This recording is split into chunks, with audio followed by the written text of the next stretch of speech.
పోలీసులు అర్థం పెట్టుకుని కోర్టులు అర్థం పెట్టుకుని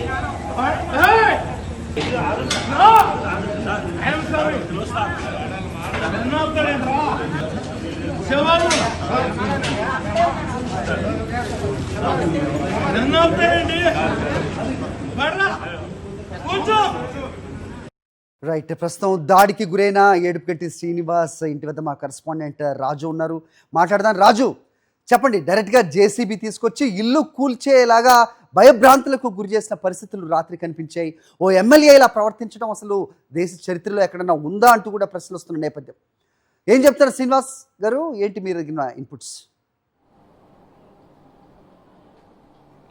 హరి, ప్రధానంగా చూస్తే కనుక దెందులూరు నియోజకవర్గంలో ఎవరైతే ఎమ్మెల్యే ఉన్నారో చింతమనేని అరాచకాలు పరాకాష్ఠకు చేరాయని చెప్పొచ్చు. నిన్న చూస్తే కనుక ఎవరైతే సొంత పార్టీకి సంబంధించినటువంటి లీగల్ సెల్కి సంబంధించినటువంటి లీడర్ ఎవరైతున్నారో ఈడుపుగంటి శ్రీనివాస్ సంబంధించినటువంటి ఇంటిపై కూడా ఇల్లు ధ్వంసం చేయడంతో పాటు ఏకంగా కుటుంబ సభ్యులను హతమార్చాలనేటువంటి కుట్ర కూడా జరిగిందని చెప్పొచ్చు. దీనికి సంబంధించి ఈడుపుగంటి శ్రీనివాస్ సంబంధించిన కుటుంబ సభ్యులు కూడా ఉన్నారు, వీరితో మాట్లాడించే ప్రయత్నం చేద్దాం. అమ్మ, చెప్పండి, అసలు రాత్రి ఏం జరిగింది అసలు? నమస్తే అండి, నేను శ్రీనివాస్ బాబు గారు మిస్సెస్ నండి.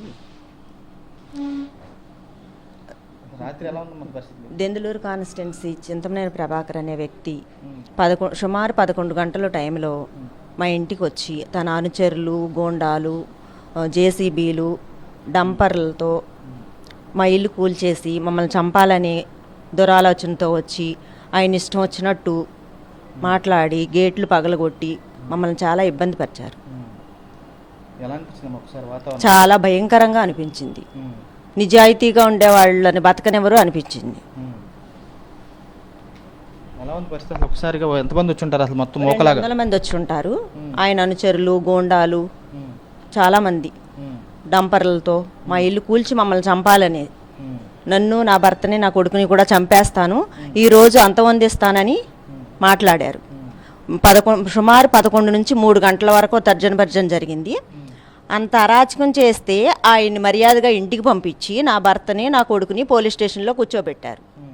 వాళ్ళు ఏం చేస్తారో అనే భయంగా ఉంది, నాకు ఉంది. ఏంటి అంటే మా కాన్స్టిట్యున్సీలో తను చేసే అరాచకాలను బయట పెడుతున్నారనే దుర్బుద్ధితో అట్లా చేస్తున్నాడు ఆయన. అనుకోలా ఇట్లాంటి వాళ్ళు ఉంటారు, అనుకోలా. కానీ వాళ్ళకే బాగుంది. ఆయన రాచమర్యాదలతో ఇంటికి తీసుకెళ్లారు. న్యాయం కోసం పోరాడే నా భర్తని, నా కొడుకుని స్టేషన్లో కూర్చోబెట్టారు. అది ఎంతవరకు న్యాయమో ప్రజలు తెలుసుకోవాలి. చెప్పండి, ఎలా ఉంది పరిస్థితి రాత్రి? చాలా భయంగా ఉందండి. అసలు ఏం చేస్తారో, ఏమైపోద్దో, ఎలా తెల్లారుతుందోనని చాలా భయం అనిపించింది. మరి అంత అట్లాగండి చేసేది. అసలు అన్ని గ్రిల్ అన్ని పగలగొట్టేసి జనాలు వచ్చేసి తోసేసుకుని చాలా భయానకరంగా ఉందండి. తన్నేశారండి, తోసేశారు, తన్నేశారు, ఎరక్కొట్టారు. చాలా భయంగా అనిపించిందండి. అనుకోలేదండి, అనుకోలేదు. చాలా భయం వేసిందండి. రాత్రి ఎలా ఉందండి? అంటే నాకు ఈరోజు మార్నింగ్ తెలిసిందండి, 8 గంటల ప్రాంతంలో తెలిసింది. తర్వాత వీడియోస్ చూసిన తర్వాత మేము సడన్గా అవాక్కయ్యాము. తర్వాత ఇక్కడికి వచ్చి చూస్తే పరిస్థితి అప్పటికే మాకు వాళ్ళ ద్వారా, వీళ్ళ ద్వారా, ఈ సోషల్ మీడియా ద్వారా రూమరు బాగా ఎక్కువైపోయింది. ఒక దెందులూరు కాన్స్టిట్యున్సీకి సంబంధించి ఒక మొదటి వ్యక్తి ఆయనే మద్యం సేవించి ఇష్టం వచ్చినట్లు మాట్లాడి, దుర్భాషలాడి, పర్సనల్గా వాళ్ళిద్దరికి ఏమైనా ఉండొచ్చు, కానీ ఒక వ్యక్తిని వచ్చి ఇంటి మీదకి ఆ టైంలో, అది రావాల్సిన టైం కాదు, ఆయన డ్యూటీ చేసే టైం కాదు. అఫ్కోర్స్ ఏదన్నా వాళ్ళ కార్యకర్తకు బాగోలేదు, కొంచెం ఇబ్బందిగా ఉందంటే ఏ టైమైనా వెళ్తారండి ఎమ్మెల్యేలు. కానీ ఒక వ్యక్తిని దుర్భాషలాడి చంపడానికి, ఈ ఇంటిని కూల్చేయాలని ఈ కత్తులు, రాడ్లు, ఈ ప్రొక్లైన్తో రావటం, ఇంట్లో వాళ్ళ ఇంట్లోనూ ఆడవాళ్ళు ఉంటారు, మన ఇంట్లోనూ ఆడవాళ్ళు ఉంటారు. వాళ్ళు ఎంత భయభ్రాంతులకు గురై ఉంటారు, వాళ్ళకి ఇప్పుడు మానసికంగా వాళ్ళని ఎంతగా హెరాస్మెంట్ చేసి ఉంటారు అనేది ఇప్పుడు మా వదిన గారి మాటలో మీరు ఉన్నారు. అయితే ఇప్పుడు ఆయన తీసుకెళ్లారు వాళ్ళిద్దరిని. మేము మా ఇంటి మీదకు దాడికి వచ్చింది మీరు, మా మనుషుల్ని మీరు తీసుకెళ్ళడానికి మీ అధికారాన్ని ఉపయోగించి దుర్వినియోగం చేశారు. ఇన్ఫ్యాక్ట్ తీసుకెళ్ళి అక్కడ కూర్చోబెట్టడం వల్ల మేము ఎందుకు వెళ్తామండి గొడవకి? మీరు మా దగ్గరికి వచ్చారు గొడవకి, మేము ఎందుకు వెళ్తాం?